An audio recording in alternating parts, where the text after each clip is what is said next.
Yeah, it is now day 21. 21 of the VIP challenge. Now, of course, we've taken you down a journey. We've showed you exactly what you have access to pertaining to your credit, your letters, what you need to do in the order of operation in order to really hit the credit game on the ground running. So we showed you all of that. We showed you how you can add more cash flow into your household by earning income as well. We gave you the income potential, painted a little vision for you. But now we want to dive in a little deeper because as we stated from the beginning, that building wealth and having personal financial success is a lot more than just your credit. It's not just about making money. You want to have a stretched out game plan that carries you out through life so that you can have wealth that can be passed down for many generations to come. That's what this video is about. This video is about you having a long-term game plan, step by step, what you need to do in order to have overall personal financial success. So, this morning, what we're going to do, or this evening, afternoon, night, whatever time you're listening to this video, we're going to allow the queen to really bring home what we call the PCP, your personal cash flow plan, or 8 steps to financial freedom. However you want to look at it. I love how the queen breaks this down, and she's passionate about it, so we're going to let her really show you how to make that happen and show you how to access exactly what she's going to be going over. All right, by this time you should know who we are. We are Mr. and Mrs. Smith. All right, so let's go ahead and dive in. All right, so you should be familiar with this screen already. We had you here every single day of the challenge. So the very first thing that I want you to do is click on Document Center. When you click on the Document Center, it's going to bring up all of these different documents, all right? I don't want you to get discouraged by seeing all of these documents, but there's one in particular that I'm going to want you to click on. It's right here where it has a number 6 in bold, and it says Training Manual, Strategy 5, Investing, okay? Now, we're not just talking about investing and how to open up an investment account and things of that nature. It's way deeper than that. So document number 807, I want you to print this document out.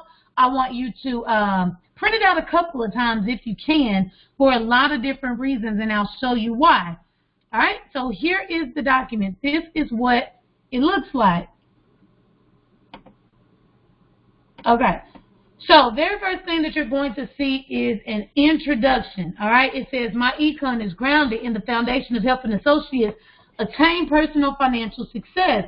Financial success is attained by generating enough cash flow during our working years to support our lifestyle and simultaneously investing enough money to build enough assets to generate our desired retirement income, all right? So we're thinking about today and we're thinking about tomorrow. We're thinking about our future, and that's how it should be. All right, so I'm just going to scroll down, and I'm going to read this. Under Personal Cash Flow Plan. Now, you guys, if you look at this document, it gives you 8 steps.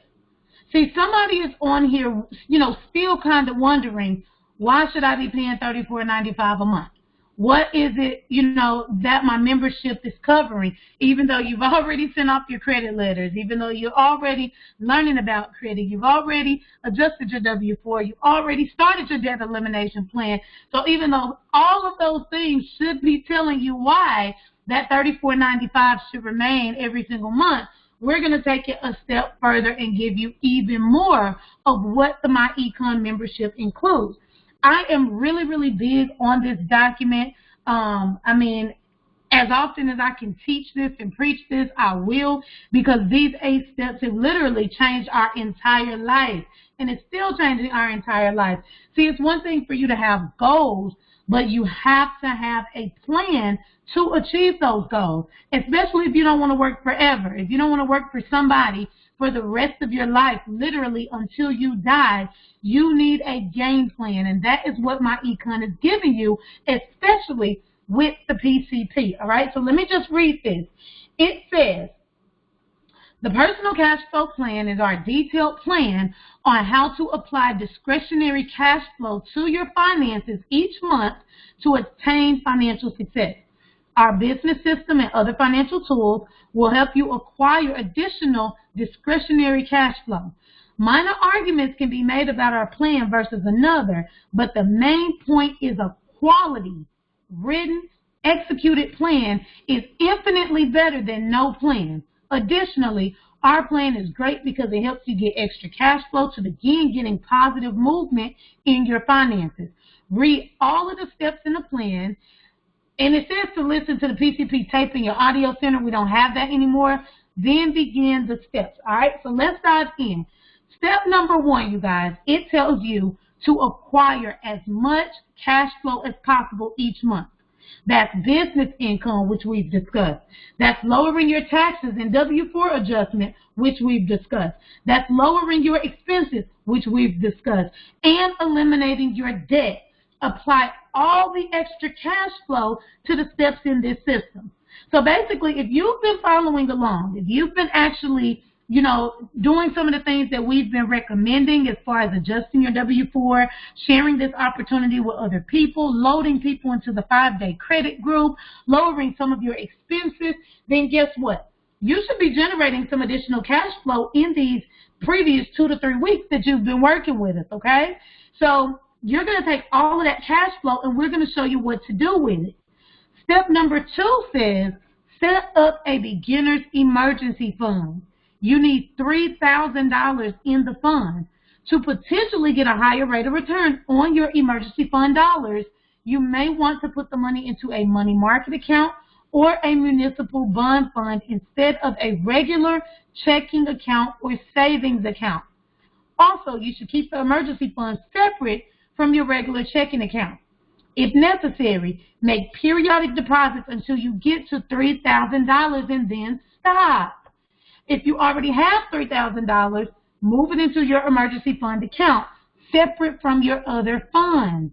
Do not go to step number 3 until you've completed step number 2. So until you have your $3,000, do not move on. Another thing, when you read, do not go to step number 3 until you completed step number 2, guess what? That makes it a checklist. So next to every single step, I want you to write a little checkbox when you print this out. Once you get that $3,000, I want you to check it off and move to step number 3, all right? This is, again, an in-depth game plan to get you where you want to be financially. You want to set up that $3,000 emergency fund. Let's move to step number 3. Step number 3 says begin investing in a retirement account of some kind. 401k, 403b, IRA, Roth IRA, simple IRA, a SEP, an IRA, an annuity. If you can, put in the maximum amount on a monthly basis, but at least 5% of your income. Do not go to step number 4 until you've completed step number 3. Okay, so until you begin investing, and 401ks, that's something that's offered on a job. The 403bs is also offered on a job, but it's just kind of a different type of job, especially if you're like an independent associate. Same thing with the IRA, Roth IRAs. You can set those up on your own. We do investment trainings to teach you the difference in all of these, and that is also on your website, all right? So we are setting you up for greatness, but at least 5% of your income. Once you set up that account and you begin investing, then we're going to go to step number 4. Step number 4 says, take the rest of your available cash flow after living expenses and set up your MyEcon debt elimination plan.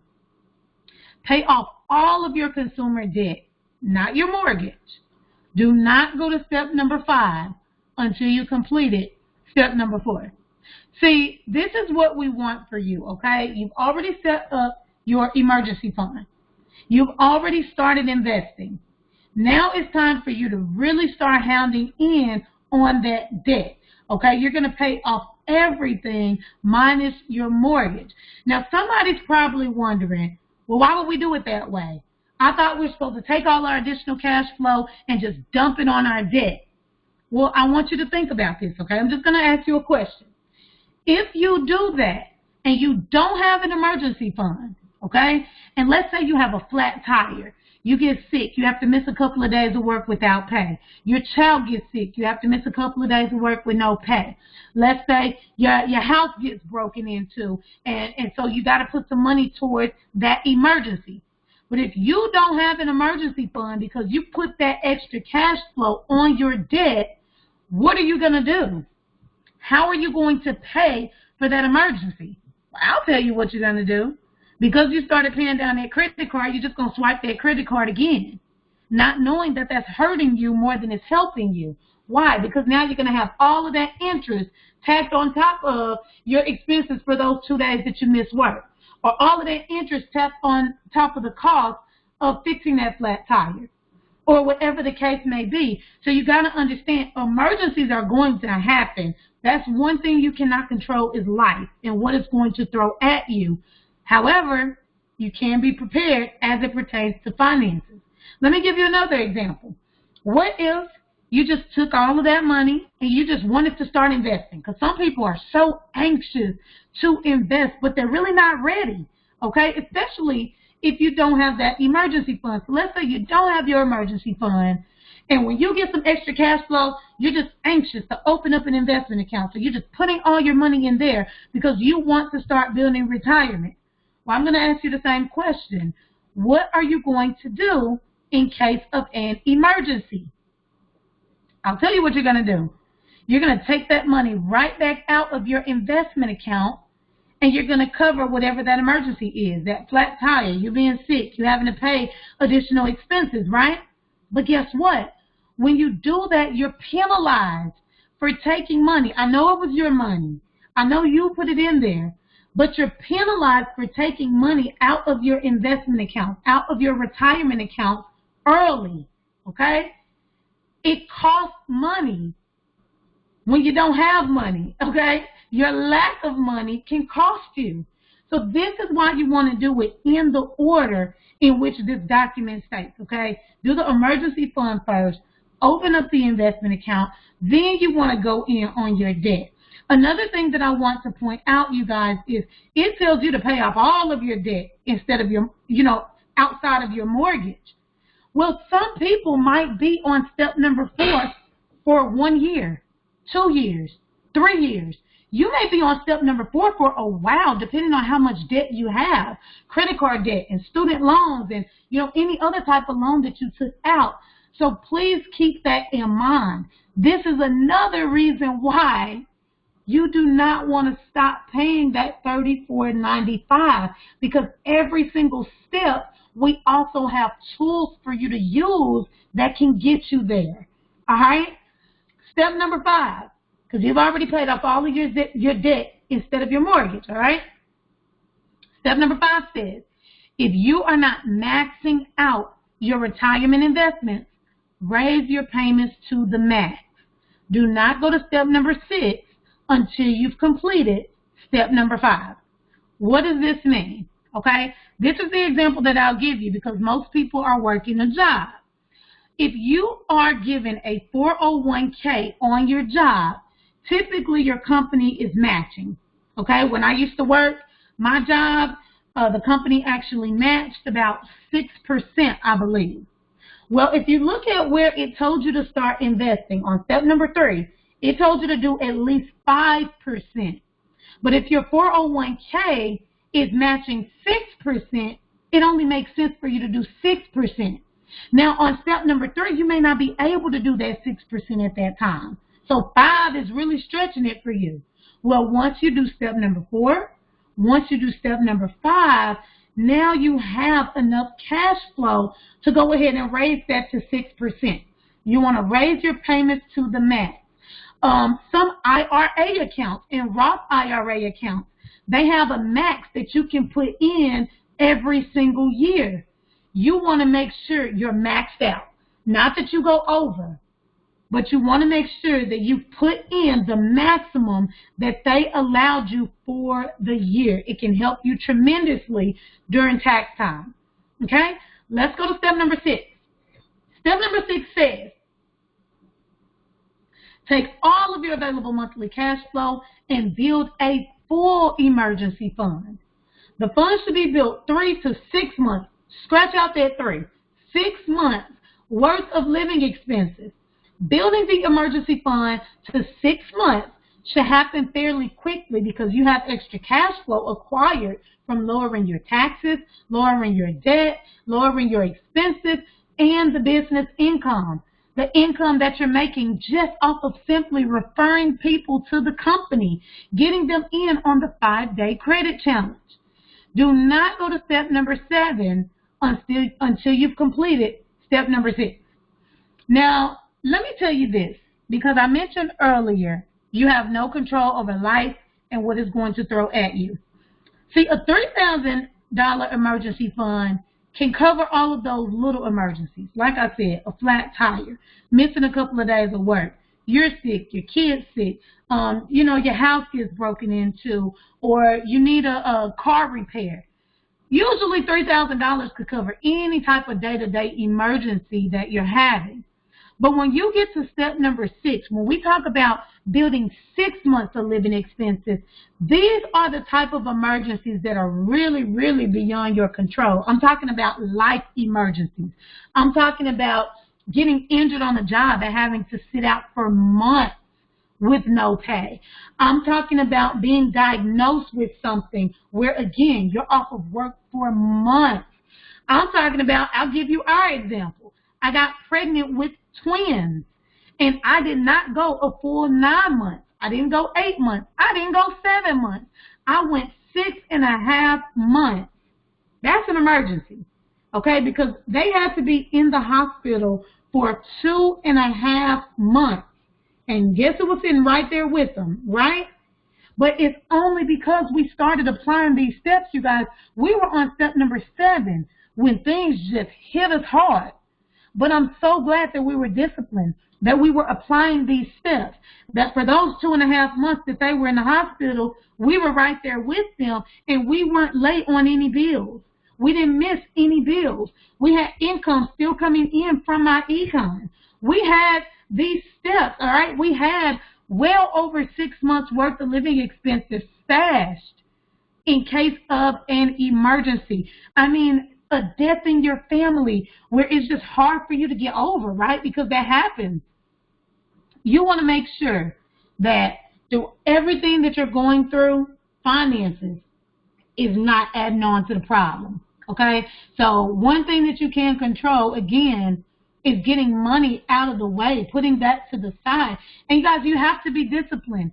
Make it fun. If you're doing this with your spouse or an accountability partner, I told you to put check boxes by every single step.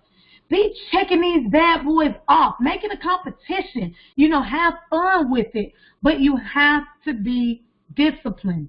Again, you never know what life is going to throw at you. I don't want to make you sad or anything like that. So let's keep it moving. Step 7 says, if you are renting, buy a home and proceed to 7B. If you are buying your home, go to 7B. Now, another thing that I wanted to point out, I know I stated on step number 4, you may be here for months. You may be here for years, okay, because you're paying off all of your consumer debt. The living expenses. Well, your debt.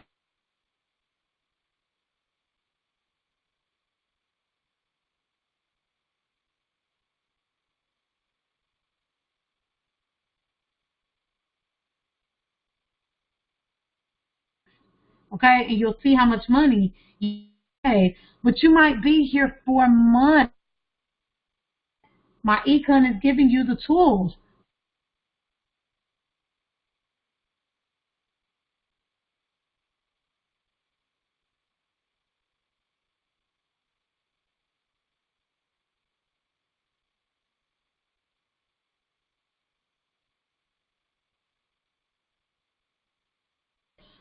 Here's the thing.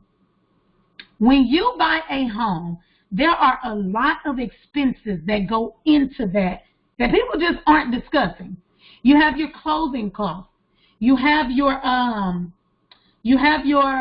what's the down payment.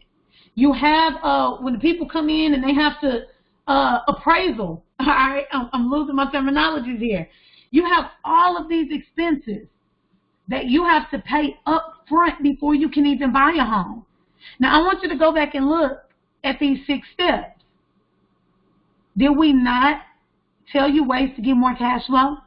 Did we not prepare you by telling you to set up an emergency fund, by telling you to stash 6 months worth of living expenses? Are we not putting you in a position? They're going to look at your debt to income ratio on step number 4. Did we not tell you to set up your debt elimination plan and start paying off all of your consumer debt? On step number 5 and step number 2, where we told you to start investing, or step number 3, sorry, where we told you to start investing and raising your payments to the max. Guess what? Those are all of the things that they're looking at when you buy a home. So you got to make sure that all of these things are in alignment. Your closing should be easy peasy. Look, when we closed on our home, it took less than 30 days. Less than 30 days. Most people you hear out here saying, man, I've been working with this real estate agent for 6 months or for 9 months. Well, the only reason why that is because of finances, okay? I don't care what anybody tells you. That's the reason why. It's their finances, it's their debt, it's their credit score. And these are all of the things that we're giving you in a little $35 a month. 7B says, take all of your available cash flow and pay off your mortgage. Do not go to step number 8 until you've completed step number 7. Again, another step where you might be here for years. You know, I can speak from personal experience. We're still paying off our mortgage. And we're going to be here for a little while, and that's okay. But at least we have a game plan to make it happen. We've been with this company over 5 years, and we don't plan on going anywhere. Why? Because if we go somewhere else, we lose our game plan. What's the plan after that? Right? It doesn't make sense. Step number 8, it says, start building an investment portfolio over and above your retirement account. You have endless options: stocks, bonds, real estate, mutual funds, ETF, annuities. You should have extra cash by the time you get to this step. Also, your financial knowledge should have increased. It says, my Econs leadership team realizes there are additional financial concerns and needs beyond the ones we address in the PCP. Obviously, life insurance, health insurance, disability insurance, long-term care insurance, and many other financial needs may exist. However, at my Econ, we focus on helping our associates increase their cash flow and financial knowledge. We believe there are many competent and qualified financial professionals. You should choose a financial professional to help you with the rest of your financial needs, all right? You should interview at least 3 financial professionals before choosing who you will hire to help you with your investments and other financial needs. Also, read books on investing and network with other investors that fit your mindset. Congratulations. The millionaire inside you is emerging. Okay? So I know right there, you're probably like, man, I got to seek a financial professional and this and this and this. Listen, it's on step number 8. You're still on step number 1. Okay? So let's take it one step at a time. However long you need. There's no rush. You shouldn't be worried because now you have a game plan. So I hope this made sense. Day number 21. Make sure you put any questions, any concerns in the comments, and we will be sure to answer any questions that you have.